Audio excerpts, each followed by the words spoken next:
যেতিয়া আমি বিদ্যালয়সমূহ প্ৰাদেশিকৰণ কৰিছিলোঁ বহুত ক্ষেত্ৰত আমাৰ হাতত অভিযোগ আহে যে 2006 চনৰ আগৰ প্ৰাদেশিকিত কিছু বিদ্যালয় 2006 চনৰ আগত স্থাপন হোৱাৰ পিছতো চৰকাৰে তেওঁলোকক প্ৰাদেশিকৰণ নকৰিলে। এই অভিযোগটো গাঁৱে ভূঞে গৈ থাকিলে এই অভিযোগটো পোৱা যায় যে প্ৰাদেশিকৰণৰ বাবে যোগ্যতা থকাৰ পিছতো তেওঁলোক প্ৰাদেশিকৰণ হ'ব নোৱাৰিলে। গতিকে এই যিসকল খুব জেনুইনলি বাদ পৰি গৈছিলে, বাদ পৰিব নালাগিছিলে, হয়তো অফিচাৰসকলে চাওঁতে কিবা দেখা নাপালে বা কিবা কাগজ এখন দুখন কিবা কাগজ নাছিলে, হয়তো তেওঁলোকৰ প্ৰস্তাৱিত যিটো ষ্টুডেণ্ট লাগিছিলে 2000 আমি লাষ্ট প্ৰভিন্সিয়েলাইজ 2019 চনত কৰিছিলোঁ, তেতিয়া হয়তো ছাত্ৰৰ সংখ্যাটো নাছিলে, কিন্তু এতিয়া ছাত্ৰৰ সংখ্যাটো হৈ গ'ল। গতিকে তেওঁলোক তেতিয়া যোগ্য নাছিলে, কিন্তু পৰৱৰ্তী সময়ত হয়তো যোগ্যতা অৰ্জন কৰিলে। গতিকে তেনেকুৱাও বহুত শিক্ষক শিক্ষয়িত্ৰীক আমি লগ পাই থাকোঁ। আজি আমি এটা কেবিনেট সাব কমিটি কৰি দিছোঁ, মন্ত্ৰী ৰনোজ পেগু, মন্ত্ৰী কেশৱ মহন্ত আৰু আমাৰ মন্ত্ৰী জয়ন্তমল্ল বৰুৱা থাকিব। এই তিনিজনে এটা অহা এমাহৰ ভিতৰত কেবিনেটত এখন প্ৰতিবেদন দিব যে কোনবোৰ বাদ পৰি যোৱা 2006 চনৰ আগত প্ৰতিষ্ঠা হোৱা কোনবোৰ শিক্ষানুষ্ঠানক আমি প্ৰাদেশিকৰণ কৰিব পাৰোঁ বা যোগ্যতাৰ কি মানদণ্ড হ'ব লাগে, যোগ্যতাৰ মানদণ্ডত কিছু শিথিল হ'ব লাগে নেকি, সেই বিষয়ে কেবিনেট কমিটিখনে আমাক ৰিপৰ্ট দিব। কিন্তু 2006 চনটো সীমা হৈ থাকিব আৰু গুৱাহাটী উচ্চ ন্যায়ালয়ৰ ইতিমধ্যে 2006 চনৰ যিটো আমাৰ আইন, সেই আইনখনক ইতিমধ্যে বৈধ বুলি ঘোষণা কৰিছে। ইয়াত আমি সেইখিনি মানুহৰে সমস্যা পুনৰ বিবেচনা কৰিম যিসকলে আমাৰ যিকোনো কাৰণতে বাদ পৰিব হয়তো নালাগিছিল, কিন্তু বাদ পৰি গ'ল। হয়তো মাটিৰ কাগজ এখন দেখাব পৰা নাছিল, তেতিয়া বসুন্ধৰা অহা নাছিলে, মাটিত বহি আছিলে কিন্তু মাটিৰ কাগজ নাই, হয়তো ডিপাৰ্টমেণ্টত গৈছে, ডিপাৰ্টমেণ্টত কিবা কাৰণত মিষ্টেক হৈ গৈছিলে, 20 জন ছাত্ৰ লাগে, 19 জন ছাত্ৰ আছিলে, এতিয়া ছাত্ৰৰ সংখ্যা 20 জন পাৰ হৈ গ'ল। এই জেনুইনলি বাদ পৰি যোৱা কিছু শিক্ষানুষ্ঠানৰ সমস্যাখিনি চাবৰ কাৰণে আমি এটা এই কেবিনেট কমিটিখন কৰি দিছোঁ যাতে আমি এইটো ক্ষেত্ৰত আগবাঢ়িব পাৰোঁ। তৃতীয়তে আমি আৰু এটা আমাৰ লগত বহুদিনৰ পৰা সমস্যা আছিলে যে আমাৰ অংগনবাদী সহায়িকা কৰ্মীসকলে, আশা কৰ্মীসকলে আৰু মধ্যাহ্ন ভোজনৰ ৰান্ধনীসমূহে কিছু তেওঁলোকে বেতন বঢ়াবৰ কাৰণে বিভিন্ন সময়ত চৰকাৰৰ ওচৰত দাবী জনাই আহিছে। কিন্তু আমাৰ হাততো ইমান টকা পইচা নাই যে তেওঁলোকৰ দাবীসমূহ আমি পোনছাতে গ্ৰহণ কৰিব পাৰোঁ।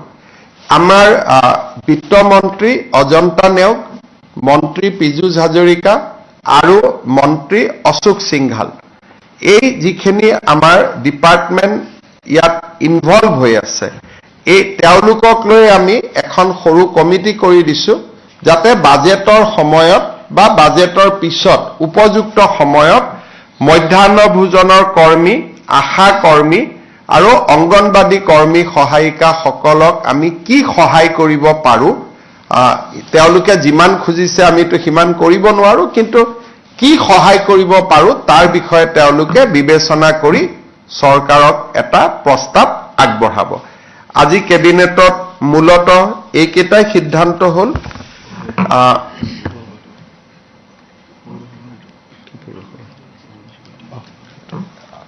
ইয়াৰ পিছত আমাৰ এটা সমস্যা আমাৰ সন্মুখত আহিছে পঞ্চায়ত ইলেকশ্যনক লৈ। আজি যদি আমি পঞ্চায়ত ইলেকশ্যন ঘোষণা কৰোঁ, আমাক এমাহ সময় লাগে পঞ্চায়ত পাতিবৰ কাৰণে। আৰু আজি আমি 10 জানুৱাৰীত আজি গধূলিলৈকে এতিয়া আমি বহি আছোঁ গোটেই কেবিনেটখনে যে উচ্চ ন্যায়ালয়ৰ যিগৰাকী ন্যায়াধীশ মহামান্য তেখেতে কোৰ্টত আজি ঘোষণা কৰিছিলে যে আজিৰ ভিতৰত তেওঁ জাজমেণ্টটো দিব। কিন্তু এতিয়ালৈকে আমি বহি আছো, জাজমেণ্টটো অহা নাই। গোটেই কেবিনেটখনে ইনফেক্ট 3 ঘণ্টা সময় আমি বহি আছিলো যে জাজমেণ্টটো আহিব, অলপ পিছত আহিব, এতিয়া আহিব, এনেকে আমি অপেক্ষা কৰি আছো। ইনফেক্ট দিনৰ 2টা বজাৰ পৰা আমি অপেক্ষা কৰি আছিলো। সাধাৰণতে চৰকাৰসমূহে পঞ্চায়ত পাতিব নোখোজে, যে আমি পঞ্চায়ত নাপাতো, ইমান ইলেকশ্যনত আমি ৰিস্ক নলওঁ। বিশেষকৈ বিধানসভাৰ নিৰ্বাচনৰ আগে আগে কোনো চৰকাৰে পঞ্চায়ত পাতিব নোখোজে। আমি পঞ্চায়ত পাতিবৰ কাৰণে উদ্গ্ৰীৱ হৈ বহি আছো। কিন্তু এই পৰ্যন্ত মই অলপ আগতে মহাঅধিবক্তা দেৱজিৎ শইকীয়াক টেলিফোন কৰিছিলো। তেওঁ কৈছে যে এই সময়লৈকে জাজমেণ্টটো ডিক্টেশ্যন হৈ আছে, জাজমেণ্ট অহা নাই, বা যি ধৰণৰ কথা। আজি যদি ৰাতি 12টাৰ আগতে আমি জাজমেণ্টটো নাপাওঁ, পজিটিভ বা নিগেটিভ যি নহওক, তেতিয়াহ'লে আমি পঞ্চায়ত ইলেকশ্যনটো একেবাৰে মেট্ৰিক বা হায়াৰ ছেকেণ্ডেৰী পৰীক্ষাৰ পিছলৈকে লৈ যাব লাগিব। কাৰণ 14 ফেব্ৰুৱাৰীৰ পৰা মেট্ৰিক আৰু হায়াৰ ছেকেণ্ডেৰী আৰম্ভ হ'ব। আৰু যদি এবাৰ ইলেকশ্যন কৰিলে 1 মাহ সময় লাগে নটিফিকেশ্যনৰ পৰা, আৰু 2টা ফেজত কৰিলে আজি হ'ল 10 তাৰিখ, 10 ফেব্ৰুৱাৰীত এটা হ'ব পাৰে, 12 ফেব্ৰুৱাৰীত এটা ইলেকশ্যন হ'ব পাৰে। কিন্তু আজি যদি ৰাতি 12টাৰ আগতে যদি হাইকোৰ্টৰ পৰা অৰ্ডাৰটো ওলাই নাহে, আৰু পিছৰ 10 দিনো হাইকোৰ্ট বন্ধ আছে, গতিকে তাৰ পৰিপ্ৰেক্ষিতত মই ভাবো যে পঞ্চায়ত ইলেকশ্যন পতাটো অসম্ভৱ হৈ পৰিব। কাৰণ মেট্ৰিক আৰু হায়াৰ ছেকেণ্ডেৰী পৰীক্ষাৰ মাজত পঞ্চায়ত ইলেকশ্যন পাতিব পৰা নাযাব। গতিকে যিসকলে মোক সুধি আছে যে পঞ্চায়ত ইলেকশ্যন কেতিয়া হ'ব, মোৰ উত্তৰ এইটোৱে যে চৰকাৰে আজি 3 দিন ধৰি, আৰু কেছবিলাক হৈছে অকল এটা কৰিমগঞ্জ জিলাৰ 19খন পঞ্চায়ত লৈ, বাকী অসমখন ইয়াৰ লগত জড়িতই নাই। কৰিমগঞ্জ জিলাৰ 19খন পঞ্চায়ত, লাগিলে কৰিমগঞ্জ জিলাত ইলেকশ্যন নাপাতিলেও হৈ গ'লহেঁতেন। বাকী জেগাখিনিত ইলেকশ্যন পাতিব, আমি অনুমতিটো পালে আমি ইলেকশ্যন পাতি দিলোহেঁতেন।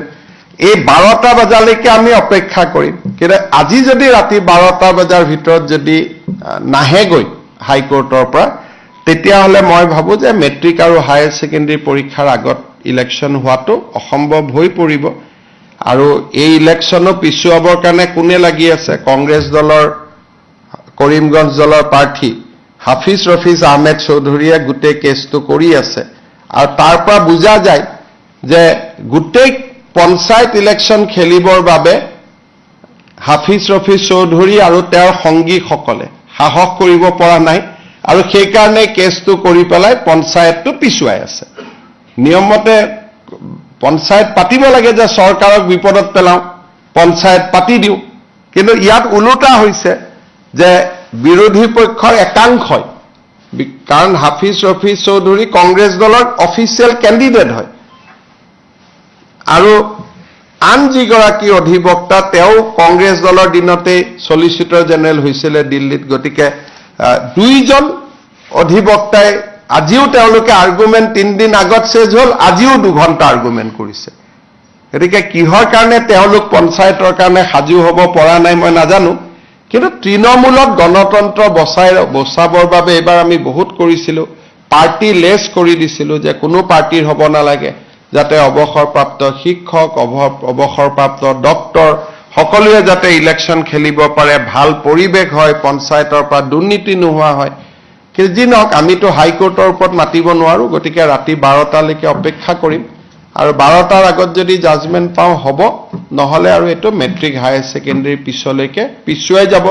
তাৰ পিছতো বানপানী আহিব বা বানপানী থাকিব, কি পৰিৱেশ হয় আৰু এতিয়াই ক'ব পৰা নাযাব। আজি যদি 12টালৈকে মই ইলেকশ্যন কমিশ্যনকো ৰিকুৱেষ্ট কৰিছো যে আপুনি বহি থাকক, আমিও বহি আছো। কাৰণ পুলিচৰ পৰা ক্লিয়াৰেন্স লাগিব, কোনটো ফেজত কিমান ডিপ্লয়মেণ্ট হ'ব। ডিজিপিও বহি আছে, চিফ ছেক্ৰেটাৰীও বহি আছে, আমিও বহি আছিলো।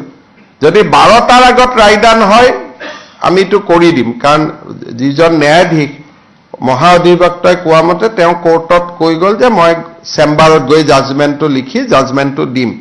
কিন্তু এতিয়াতো 8:45 হ'ল, জাজমেণ্টটো আমি হাতত পোৱা নাই।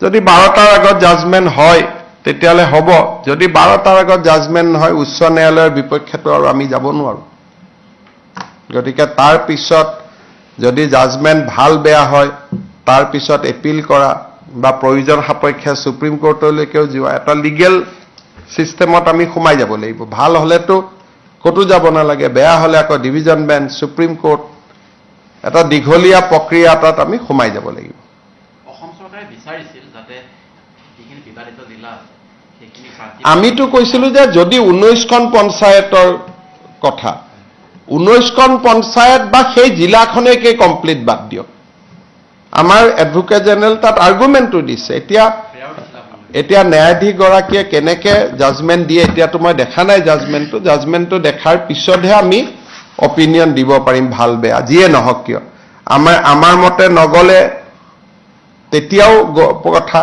কিন্তু আমাৰ ফেভাৰতো যদি যায় আৰু জাজমেণ্টটো কালি পাওঁ তেতিয়াহ'লে ইলেকশ্যন নহ'ব 12টাৰ আগতে পালেহে ইলেকশ্যন হ'ব নহ'লে মেট্ৰিক পৰীক্ষা হায়াৰ ছেকেণ্ডেৰী পৰীক্ষাৰ ইমান ওচৰত গৈ ইলেকশ্যন পাতিলে ছাত্ৰ ছাত্ৰীসকলে সমালোচনা কৰিব গতিকে যিসকলে মোক পঞ্চায়তৰ ওপৰত সুধি আছিলে এইখিনিকে মই জনালো হ'ব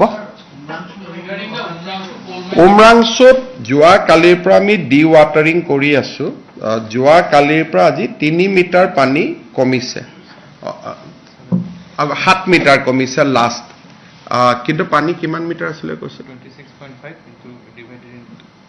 26 মিটাৰ তাত পানী সোমাই আছে আৰু 4টা ৱেলৰ মাজত ডিষ্ট্ৰিবিউট হৈ আছে আৰু গোটেইকেইটা ৱেল ইণ্টাৰ কানেক্টেড এতিয়া এই 4টা ৱেলৰ পৰা পানী কমিলেহে তাত আমি কিবা মানে ফলাফল পাব পাৰো এতিয়া নাগপুৰৰ পৰা আজি এটা ডাঙৰ মেচিন আহিছে সেই মেচিনটোৱে যদি কালি ৰাতিপুৱাৰ পৰা কাম কৰে গধূলিলৈকে পানী শুকাই যাব কিন্তু যদি সেই মেচিনটোৱে কাম নকৰে আমাৰ নৰ্মেল পানী মেচিন দি সিঁচি থাকিলে আৰু 48 আৱাৰ্ছ আমাক লাগিব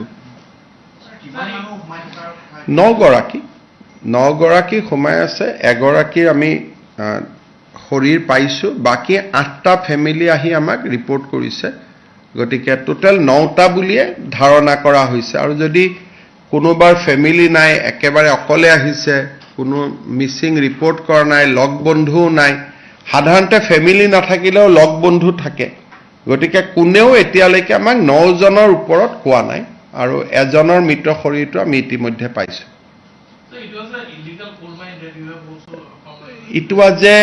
It was a abandoned mine. It was not a illegal mine. This mine was legally operated by Assam Mineral Development Corporation till 3 years back.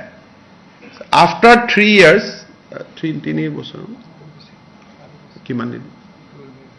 it was abandoned for last 12 years. So that was the first day these people entered into the well. So AMDC has abandoned all these mines 12 years back. So this is not illegal mining, it was an abandoned mine. And these people has entered that day for the first time into the mine to extract coal. Or before that there was no mining on that site. For the first day they have gone and on the first day itself they have the accident. So can we say that they entered that mine for illegal removal? They have entered the mine illegally. Can I say it is there? I have already tweeted it long back. And I have also said that police has registered the case and police arrested the person also who brought these laborers into the mine already. And I tweeted long back, 4 days ago. The name of CM Devolal Gardosa is also... On police investigation it has not come. Police investigation, Punit Nunisa has come, we have arrested him. Now this is a human tragedy, there is no need to make politics out of it, so we have to look it at as a human tragedy.